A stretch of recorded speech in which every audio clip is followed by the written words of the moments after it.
And with our cardboard live extension that we have running now, we have our players to watch, but you actually have access to just full standings for the tournament if you want to check in on how your friends are doing or a player that you're a particular fan of. Yeah, and we're going to be updating that every round, so if you just click on the Cardboard Live extension, you'll be seeing not only the deck list for the players on screen, but also those full standings each time. And we are underway here. Looks like Jonathan Rosum was on the play. It was a tapped Watery Grave and a tapped Godless Shrine is how he's starting, though Jody Keith not up to much either. Cinder Barons into Mountain. And then here is a Drowned Catacomb for Rosum, back on Keith. Mountain into Goblin Chain Whirler. That'll be hit by a Mortify, though Rosum will take one first. Yeah, so this matchup, we're going to see a fairly, I would say, not boring game one, but Jody Keith's deck is very heavily geared towards beating aggro decks. Cards like Lava Coil, Shock, various removal spells like that, and not a whole lot of anti-control stuff. After sideboard, he's going to get access to a lot of discard spells, as well as Legion Warboss to really turn the corner. And we're going to see Theater of Horrors, hopefully, as one of the best options Rakdos Midrange has against these Esper control decks. Thought Erasure is where Rosum will start on turn 4. Sees a hand of Karn, Shock, Lava Coil, Siege Gang Commander, Carnival, and a Swamp was the last card. Siege Gang Commander was the take. Rosum will keep a card on top, but no fourth land drop. Yeah, no fourth land drop's a pretty big deal. These Esper control decks really want to hit essentially all of their land drops for the first 5 or 6 turns, if not more than that. So this Karn sticking here means a lot from me, right? At least from what I'm picking up, because Jonathan Rosum has to have an answer for this Karn, or else he would have taken it with a Thought Erasure. Instead, opting to take that Siege Gang Commander, I guess he doesn't have Kaya's Wrath. He needed the 4th lane and the Kaya's Wrath in order to check it. So instead to take the safer route by taking the Siege Gang, and going to use Vraska's Contempt here to take down this Karn. Yeah, so the play for Keith was that Karn. He's going to minus it right away, make that Matthias Hunt math bot. On Rosum's turn, he does pick up the 4th land. He'll Shock for a Watery Grave, down to 17. Vraska's Contempt right back to 19. Yeah, funny thing about the Matthias Hunt math bot is wearing a hat. Of course it's wearing a hat. Why not? Matthias comes across for 1. Jonathan Rosum should be falling to 18 here. Follow-up will be Carnival, the backside of, or Carnage rather, the backside of Carnival. Yeah, this is a card that I've been very impressed with both sides. And, it's always great to see modal cards like these split cards from Ravnica block that allow you to basically have a card that's really good against the low-to-the-ground aggro decks, as well as useful, if not very good, against the control strategies. So Rosum did discard a Chemister's Insight and a Teferi to that Carnage. He dropped to 18, or to 15 rather. On his turn, he had an Insight and a Swamp for the turn. Back on Keith's side, attack with the Matthias. Rosum went to 13 after a Goblin Chain Whirler followed that up, and we're back on Rosum's side. Search for Escante here from Rosum. It's going to transform pretty quickly, and if he can take care of the threats that are on the battlefield, he's going to leave Jody stranded with a couple of removal spells and not a lot of other action. Construct and Chain Whirler attacked. Rosum had a Mortify for the Chain Whirler, though the Construct connected. And Treasure Map is the follow-up for Keith. Yeah, it looks like Rosum has a Teferi in hand, and with the transform here of this Escanta, this is a pretty big deal. Rosum now at 12 after that attack. Looks with the search, decides to keep it, and he will draw for turn after transforming to Escanta the Sunken Ruin. Yeah, notably leaving on top, it looks like he picked up an Absorb. If he draws a land, he can hold up Absorb as well as the activation of Escanta. Seems like he missed, but he's going to be fairly well set up and protected on the following turn. Teferi transforms, or pluses rather, that'll untap 2 lands, leaves up that Absorb as you mentioned too as we go back to Keith. Been hanging out on just the 4 mana sources as he activates Treasure Map. Yeah, there was a little bit of life total confusion a moment ago. The Treasure Map actually pumps that Matthias artifact construct. It is power and toughness equal to the number of total artifacts you control, not just the equal number of constructs that Karn creates. That's why you see it having a lot more play in things like Vintage and sometimes even Legacy. It's just good deck building. Rick's Monty Reveler, pre-combat for Jody Keith. He's going to pitch away that Lava Coil. No need for that in this matchup. Attacks with that 2/2 construct, and that'll need a Moment of Craving. Pretty good swing for Rosum. He'll gain 2 life off of that. Should be going to 14 here. Yeah, this is the part where Esper Control really starts to look like it's playing a different game entirely. Jody Keith's early aggression was stifled. At this point, we have a transformed Escanta the Sunken Ruin. We have an active Teferi. This not only untapping that, but just giving you more mana and more cards. Rosum here activates main phase Escanta, looking for, I guess, a removal spell. But, I mean, he's already got an Absorb in hand. What else do you want? Suppose there's a strong argument to be a little bit more aggressive with your Escanta on your turn when you have Teferi active, just because you'll get enough mana to cast one spell this turn. Right. No, that's definitely true. You want to make sure you can use that 2 mana appropriately. And even if it's just activating Escanta the Sunken Ruin, that's still very, very powerful. Isolated Chapel added to the battlefield for Rosum. He'll untap that Escanta and another land. 5 mana hanging out there as he passes to Keith, who will scry with the treasure map. Keith now does have 5 mana at the ready, could potentially start deploying Siege Gang Commanders. And maybe a little bit more mana as he goes his turn. We'll see if he scries again upkeep with that treasure map. Yeah, in this spot, Keith is super far behind. He has the potential to catch up here because of that Eldest Reborn that he does have in hand. But when we know that Rosum has an Absorb that's going to take care of that and protect that Teferi for some time to come. After drawing, Keith goes ahead and activates that treasure map the 3rd time. He'll scry to the bottom, transform into Treasure Cove, makes his 3 treasure tokens before attacking the Reveler at the Teferi. Teferi goes down to 4. Now, Eldest Reborn and 2 Shocks here could be a way for Jody Keith to be able to take care of that Teferi. Yeah, Eldest Reborn was cast. That was met very quickly by Absorb for Rosum. Rosum should be going to 17 here. Yeah, and even though you see some chip damage going at the Teferi, Rosum's life total is even more padded by things like Absorb and Moment of Craving.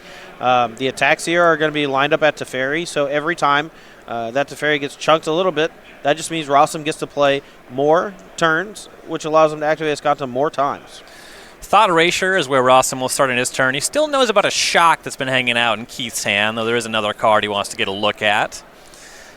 Keith thinking about responding. He does have those 2 uncracked treasure tokens. Maybe just fires the Shock off here. Yeah, he has Shock and 2 Lava Coils, effectively 2 dead cards. Rosum with no creatures in the main deck other than 1 copy of Lyra Dawnbringer. Looks like he's not even playing the one of Chromium that started to pick up a lot in popularity as of late. Keith does decide to crack that treasure token and fire off Shock. That'll target Teferi. It's good. Teferi to 2.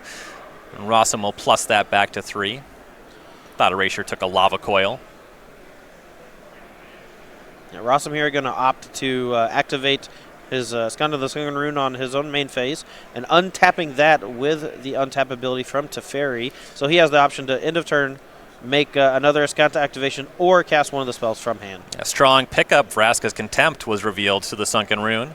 On Keith's side, he'll attack the Reveler. Teferi down to 1. Keith will use that last treasure token with the Treasure Cove to draw a card. And the pickup, Rekindling Phoenix, he'll deploy that. Though we all know about that Vraska's Contempt. Yeah, the Vraska's Contempt revealed last turn off of the Escanta the Sunken Ruin. And at this point, it's all elementary. Rosum's drawing a card for turn, plussing the Teferi every turn. That's 2 cards. And then it looks like he's getting at least 1 activation from Escanta the Sunken Ruin, sometimes 2. Yeah, with the abundance of mana there, Rosum just went ahead and activated Escanta end step, found Moment of Craving. On his turn, he'll plus it to Teferi, and now he should start cleaning up this battlefield and pretty firmly in the driver's seat with a very healthy life total at this point. Yeah, and doesn't even go for the Vraska's Contempt, opting to save that for a future Planeswalker. Going to go with Kaya's Wrath, which will take care of the Rixmati Reveler, and burning the cast down to kill that elemental token created by the Phoenix. Yeah, really nice sequencing. I like the play there by Rosum a lot, conserving that Vraska's Contempt in case he runs afoul of a Planeswalker or something like that. Yeah, I have to imagine Jody's going to pick it up here real soon. Well, you called it. Jody Keith picks up his card. I didn't know it'd be that soon. Right. But I figured it would be pretty soon. Writing was on the wall as Rosum does take the first game in this match here. Yeah, so if you take a look at the Cardboard Live extension, you'll be able to see the full deck list of each player as well as the sideboard, but we're going to put it up on the screen for you right now and go over how we think each player is going to sideboard. Let's start with Jody Keith. Yeah, down a game on Rakdos, mid-range. His options here that he has available to fight the Esper control deck. He has 4 Duress, 3 Legion Warboss, 2 Fiery Cannonade, 2 Theater of Horrors, a Fight with Fire, a Status, a Shock, and a Drill Bit. What do you like here, Todd? So there's always a really tricky way to sideboard against the Esper control decks when you're a mid-range or a control deck of yourself. Your instinct is always to cut all your removal spells, right? All your Lava Coils, your Shocks, things like that. unfortunately, the way that all of the Esper control decks are sideboarding includes 4 copies of Thief of Sanity. So sideboarding out all of your removal is a bit terrifying and can lead to really snowball games after sideboard with that Thief of Sanity. So Jody's a heads-up player. He's going to leave in some number of removal spells. I expect Shock to be the one he leaves in.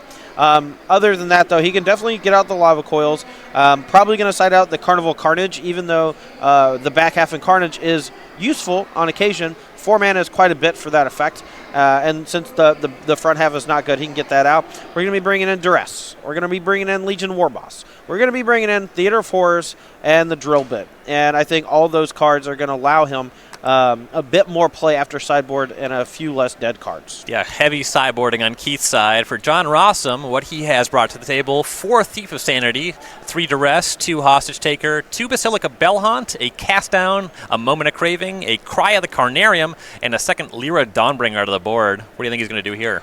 Honestly, I don't see a bad option from Jonathan Rossum's sideboard, and it really just depends on how well he knows the matchup.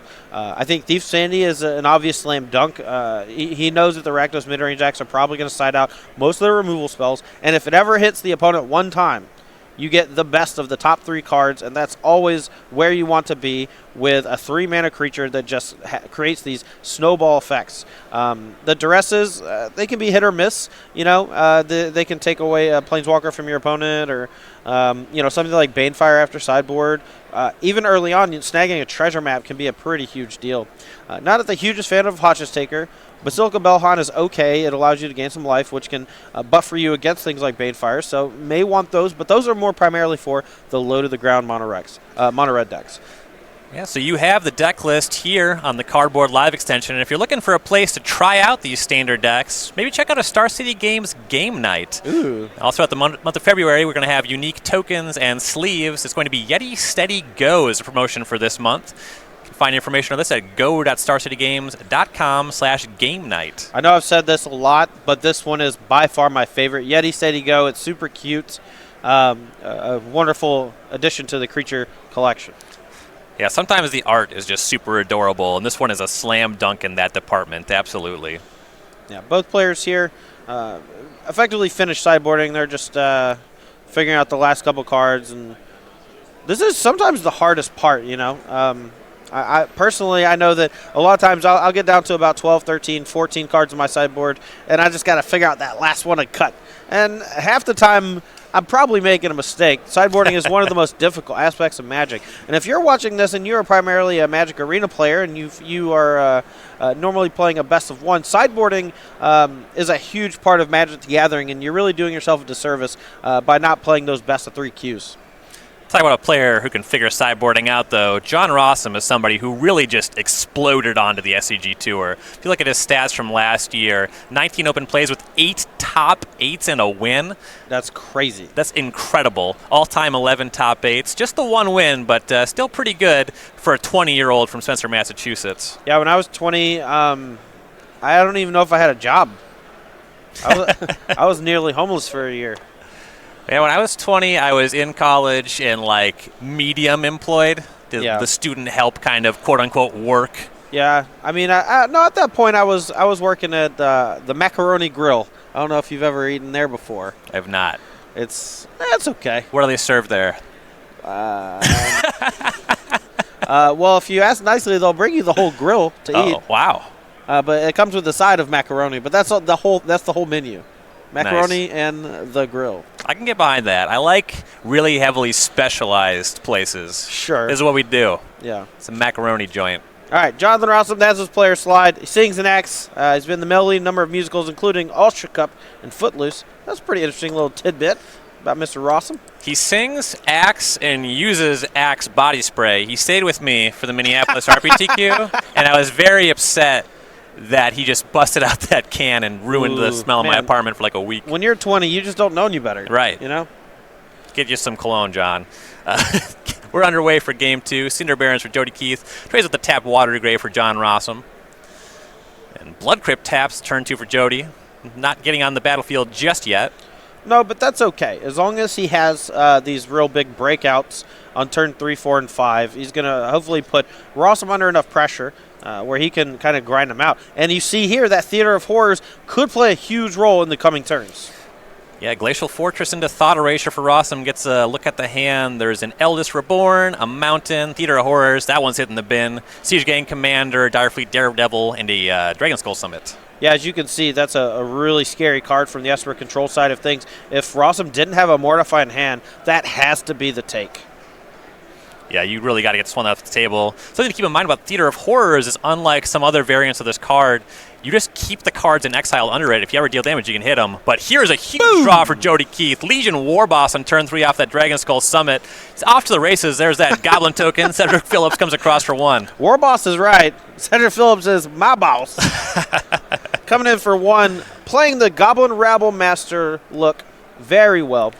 Legion War Boss here, a huge threat. Even if Rosum's able to clean up that War Boss right now, that 1/1 spells upwards of 5-6 damage over the course of the rest of this game. It's going to be interesting to see how the rest of this plays out, just based on that extra 1/1. Yeah, Rosum to 19. It was a big look for a removal spell there. He does have the Dawn Catacomb into Mortify, though. It takes care of the War Boss itself, as Jody Keith will follow up with an attack for Rosum to 18. And here's that Direfleet Daredevil. That'll flash back that Thought Erasure.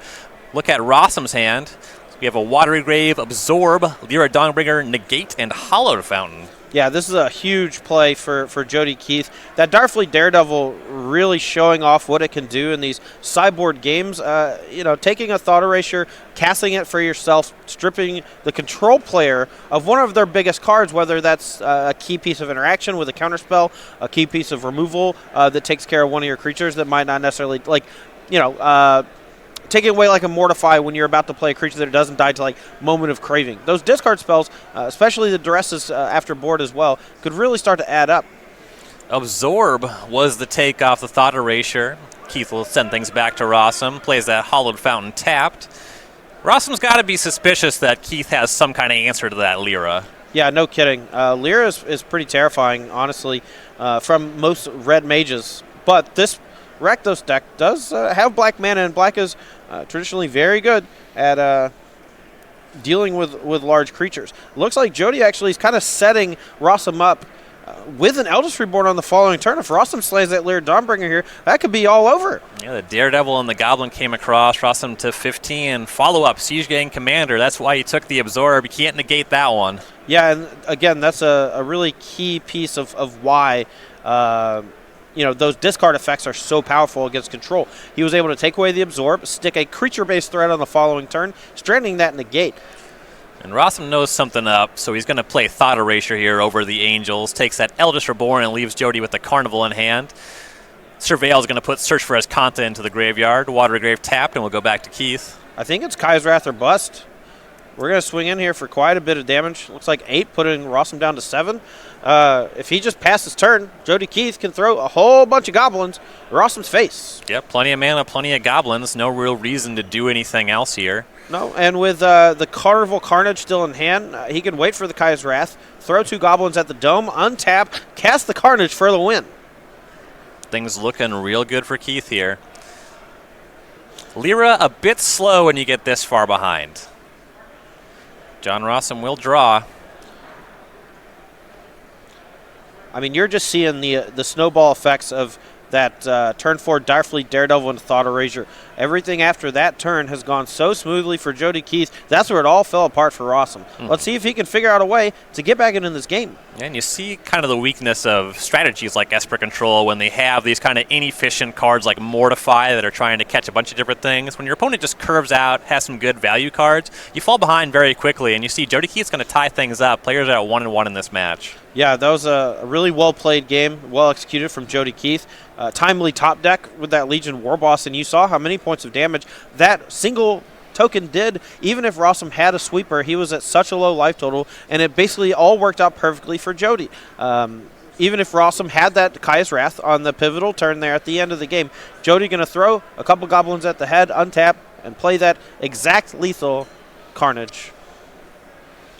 So we're watching some great Magic here at SCG Dallas at the Standard Open. But if you want even more Magic, say during the week, maybe Tuesdays and Thursdays. Maybe Tuesdays and Thursdays. What? Those are the days that I'm on camera at work. 1 p.m. Eastern Time on Versus Live, Ooh. in fact. Yeah, so Versus Live, I do this with Ross Merrim every Tuesday and Thursday. We explore all the constructed formats that we run here on the SCG Tour, whether that's Standard, Modern, or Legacy.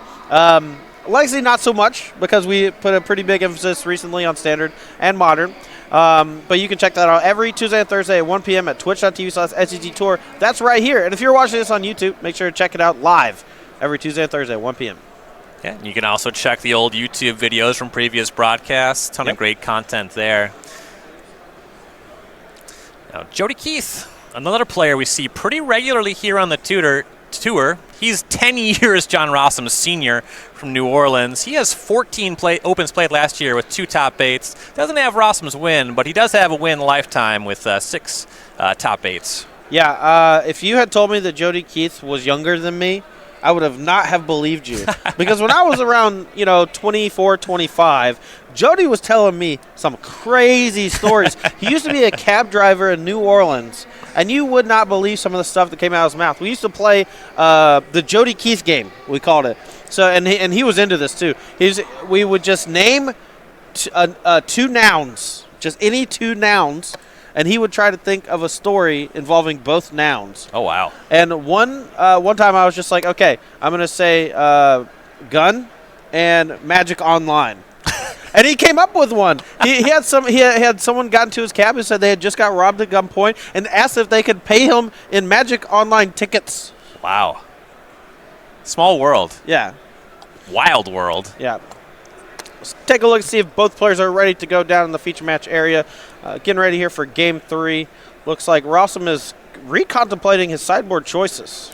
Yeah, like you were saying, I am younger than Jody, but not as much as I am comfortable with. That man's got some life experiences. He's done some living. Look, I got nothing but love for Mr. Keith. Me and him go way back. And, I'm trying to be unbiased here because I really like Rosum too. But the double bias. But you put a Magic Online in my head, and I gotta go with Jody on this one. Rosum streams a little bit. Not sure how much he does it anymore, but I remember watching a stream one time. He was just streaming on a laptop, so he just had one screen. So he was toggling between chat and his match. That's a rough setup. It's not good. Don't like that one. Yeah, he's in college. Oh, it's fair. It's tough. Resources are tough. He is on the play in this game, though. Watery Grave tapped. See what Keith brings to the table. Maybe get some duress action going. Starting off with a tapped Blood Grab. He'll shock for that to 18, and duress will be the play. We'll get a look at Rosum's hand here. Yeah, duress here, one of the discard effects that we're bringing in, and it looks like it could be pretty good here. Looks like Isolated Chapel, Absorb, Hostage Taker, Hallowed Fountain, Thought Erasure, and second Absorb. Yeah, it does have the second blue. Joe decides to take Thought Erasure, going to protect one of the cards in his hand. I'm curious what it is. Ooh, that was a nice one off the top. Yeah, search for Escantas, the draw and the play. There's that Isolated Chapel casting that. And now Rosum kind of gets to sit on 2 Absorb. A lot of pressure for Keith to get on the battlefield quickly. Yeah, and he's thinking about just casting this Naked Direfleet Daredevil here on turn 2. That could, potentially stifle the Search for Escanta from transforming and get in some damage while Rosum kind of sits on his hands with those 2 copies of Absorb. I kind of like the play, not going to lie. It looks like Jody Keith's hand is literally just Rekindling Phoenix and Carnival Carnage otherwise, and nothing really that really warrants anything but the Absorbs, Yeah, Mountain, just a second turn play for Keith. Rosum is going to keep a card on top with a search and shock Hallowed Fountain. He'll go to 18, represent those Absorbs. Back on Keith's side, second Mountain. And there's Treasure Map. Is that worth an Absorb? It is. Yeah, most of the cards from Jody Keith's side of things are going to be met with Absorb. The problem is he's not doing any damage in the meantime. But that Direfleet Daredevil does represent basically an extra Thought Erasure here in just a moment. So here, if Jody casts literal any spell, Rosum here is heavily incentivized to cast Absorb on it because he has that Teferi in hand that he can play next turn. Yeah, so Rosum went to 21 there. He kept another card with Search for Escanta back on Keith's side. Daredevil's the play. That's met with another Absorb. Rosum to 24. Mountain is the follow-up for Keith, but no additional plays. Rossum's going to take another look with that Search for Escanta. 3 cards in the graveyard, so a bit off of transforming that here. He keeps a card, and it is Thief of Sanity. That's the play. Yeah, that's a real good one, but no 5th land here from Rosum means that Teferi, that really kind of perfect curve that he was looking for, is a bit off. But he could have been the Thief of Sanity if he so chose. So he's putting so much merit on the Thief of Sanity that he is opting for that over the potential of playing Teferi on that turn. Yeah, so you think about the plays that Keith has made in this game to go off of. Early he duress Thought Erasure, and now he's using the Daredevil to try to hit a discard spell. You kind of wonder, if Rosum is just kind of favored against any kind of, by deploying any kind of threat, Keith doesn't really have an answer, and it seems that way. Rekindling Phoenix is the play for Keith. Yeah, and Rosum, without a true answer just yet, do not believe. He has a Teferi in hand. If he hits that 5th land, he can just go Teferi minus on the Rekindling Phoenix and then attack with the Thief of Sanity and potentially get that Rekindling Phoenix if he so chooses. Yeah, and he still has that Hostage Taker in hand. He could just try to kidnap it for a turn and see what happens. Thinking here on the upkeep, Search for Escanta, keeps a card on top. Yeah, I'm not a huge fan of going for Hostage Taker without a way to play the creature immediately. Things can just go so wrong. And even though this Teferi is going to be vulnerable to a shock or a hasted creature or something like that, I do love the Teferi plus minus to effectively permanently deal with this Rekindling Phoenix. And then the attack with Thief Sanity is getting essentially a free card whenever it hits. Yeah, so Rosum shocked off a Godless Shrine. There's the Teferi. Still at 22, though. Plenty of life. And here's a hit with Thief of Sanity. Where's that Rekindling Phoenix at? It's the 3rd down. Teferi tucks it to the 3rd down, and then Thief of Sanity can choose to steal it if he wants to. But Rosum could also take something like a Banefire, a removal spell, or something like that. But with just 2 lands in the Phoenix, goes for the Phoenix. And now Jody, at the very least, knows what that hidden card is. Yeah, pretty nice turn there for Rosum as we go back to Keith. He's going to have to clean up this battlefield a little bit here. 5 lands and looks like maybe 2 more in hand. And I believe he has a copy of the Eldest Reborn. It's a little bit mopey against multiple threats, though. Legion Warboss in hand. Carnival Carnage has been sitting there for a while. The front half deals 1 damage to target creature or planeswalker. Jody could use that to take care of the Teferi if he so chooses. But it is not something that comes up on the card very often. There's a chance he may have missed it. And unfortunately, you can't Carnage down a Planeswalker. It's just going to be your opponent off of that. Used to be able to Blightning Planeswalkers, but it was a different era. All right, looks like knows what his cards do. That's lucky for him. Yeah. I expected him to, but in my head, I could not quite remember if it was the front half. I thought one side could hit a Planeswalker, and I wasn't sure exactly which. Yeah, Carnival goes ahead and takes care of the Teferi. There's Mountain. Here's Siege Gang Commander. Pretty strong play. Yeah, this is a nice follow-up here from Jody, using the Carnival to kill the 1 loyalty Teferi. Following that up with a Siege Gang Commander and really putting Rosum to the test. If he can find an answer for the Siege Gang Commander proper, that's going to make it so Jody Keith is left with essentially just 3 kind of do-nothing Goblin tokens, since Rosum's at a pretty high life total, and will have probably like a Hostage Taker on defense next turn, as well as the potential for that Rekindling Phoenix to come down right now. So here's a hit with the Thief of Sanity. 3 looks, 2 lands, and that's a drill bit? Sure is. And for 1 mana, the Spectacle cost can be played, as well as that Rekindling Phoenix or Hostage Taker, depending on which he prefers. Yeah, he'll see what's going on in Keith's hand. Fires out the drill bit. Legion Warboss was the last card. It is gone. And there is Hostage Taker. Rossum's going for broke. He's going to grab that Siege Gang Commander. Love it. Protects his Thief of Sanity as well. We'll see what Keith draws. Treasure Map, that's not going to do it. This is a huge swing in Rossum's favor. Yeah, and that Escanta is still churning as well, fixing the draws for Rosum. He is completely in the driver's seat. Casting that Siege Gate Commander, no longer hindered by just being under the Hostage Taker with a threat of it potentially taking over the game. And now things swinging heavily in favor of Rosum. And Rosum with no red mana, he won't be able to fire these goblins off, but 5 bodies is still pretty reasonable. Does a great job of checking those goblin tokens. How's a second Siege Gate Commander sound? Yeah, that Thief of Sanity hit was real good there, and Keith is down to 12. Yeah, and you're really starting to see what I mean when a Thief Sanity connects, it starts to snowball. Even if Jody somehow miraculously finds a way out of the things that are currently in play, he still has to deal with another Siege Gang Commander and a Rekindling Phoenix from Rosum's side of things. Couple scries to the bottom off that treasure map for Keith, and he finds a pretty big one. It's Siege Gang Commander is the play for turn. Yeah, and if he gets to untap with it here, there's a chance he can use that to shoot down the Thief of Sanity, and then he can shoot down the Siege Gang Commander, and then maybe even start attacking. Rosum's going to start his turn with an attack from the Thief of Sanity, get another 3 looks at Keith's deck here. Shock among them. That's a really easy answer to the Siege Gang proper. Also have Vraska's Contempt in the holdings. Yeah, and even though it looks like both players have a lot going on, just Rosum with so much access to more of these powerful effects. You know, he has the shock here to take care of the Siege Gang Commander. It's like 6 tokens versus a bunch of creatures that are just way better than those tokens. Yeah, shocks the commander, and there's Hostage Taker on that treasure map. Will not allow Jody to transform that, and he's just got to take a random draw off the deck. Needs a pretty big one. Yeah, Hostage Taker, one of those few like Oblivion Ring effects on a creature, but instead of just it can hit creatures or artifacts, whereas normally you would see that type of effect only take care of creatures. Jody going to take a look at his graveyard here, see what's left in his deck. The Thief of Sanity did mill over quite a lot of cards. Right, and notably those don't go in the bottom of the deck. You're actually pushing your opponent towards decking by 2 of them going into the graveyard each time.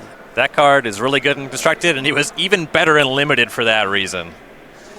We go to Rosum's side again. I think Keith had drawn a Legion War Boss, but is just going to bluff with that one, I suppose. Yeah, not a huge reason to cast it here. That Goblin is basically forced to be made and will just run head first into one of the 2/2 bodies. And Keith doesn't really want to send all of his creatures in, so opting to save that bit of information.